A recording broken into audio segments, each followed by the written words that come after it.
So, this package has been a long time coming.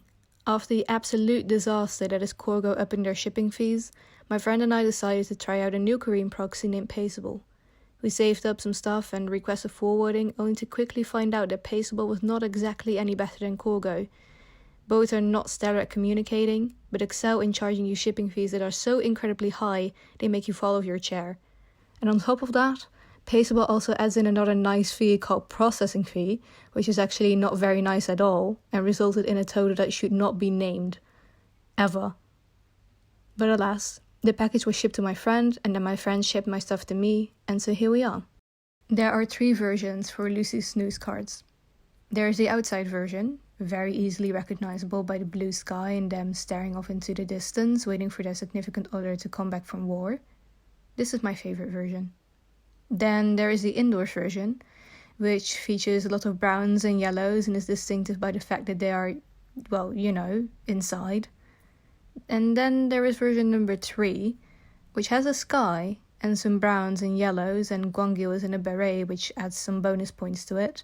But the fact remains that this is actually supposed to be the indoors version, as I have dubbed the others. But you as well as I can see that there is one big contrasting factor to the other indoor lenticulars.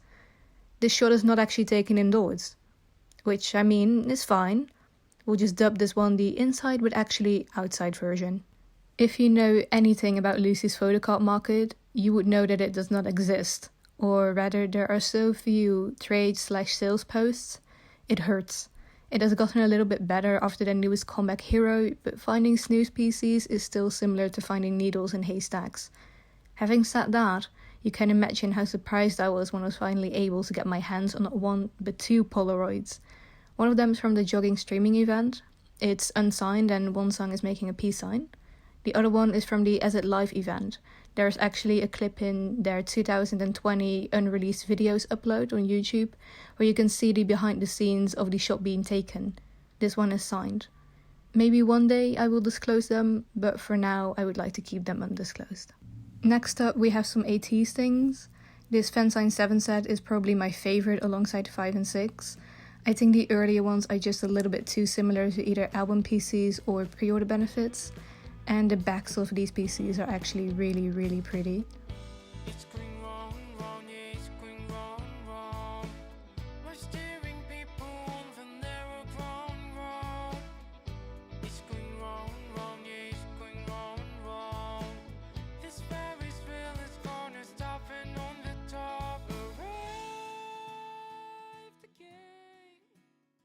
The last Ateez item was actually the very first card that I sent to Paceable. It's the Yosang Fever broadcast. I have to confess, I have since stopped collecting Ateez and I'm satisfied with keeping everything I collected up to Fever Part 1. But when I did still collect, I really hoped to one day make a start on getting OT8 for the Fever broadcast set, since alongside the Wave ones, these are easily my favorites. Probably the biggest portion of this box was filled with Blackpink cards. My bias in Blackpink is Lisa, so I collect a little bit of her promotional stuff as well.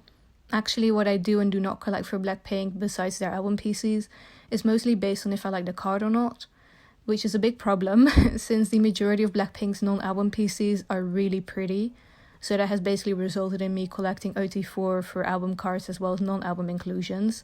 For promotional photo cards and postcards, I am a bit more selective. Like Jennie's Hera PCs, while very pretty, are because of the price not very high in my want to buy list.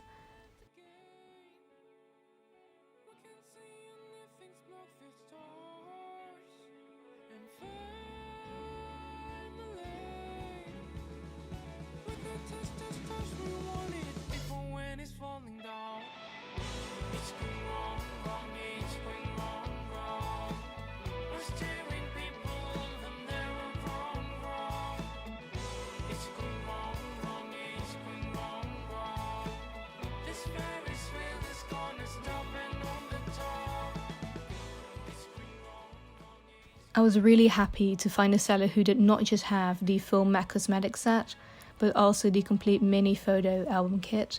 The seller actually still had a sealed kit, and they were kind enough to give me that one. I'm a big fan of concert photos, so owning this is a huge delight for me.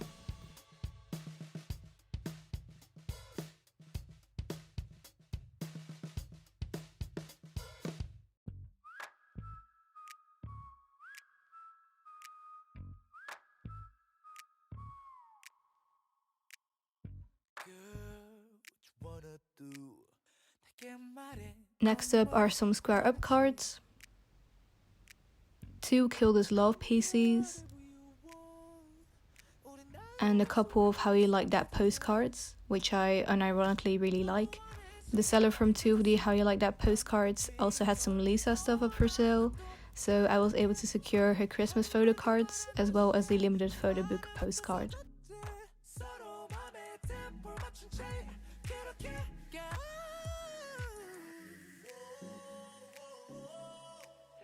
And last but not least, we have these playing card sets.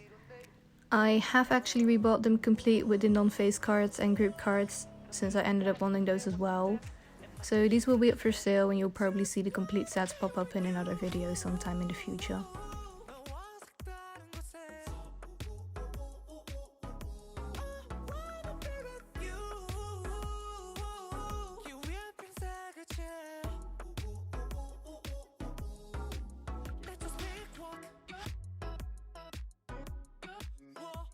That's all for now. Thank you so much for joining me on this trip down the rabbit hole, and until the next one.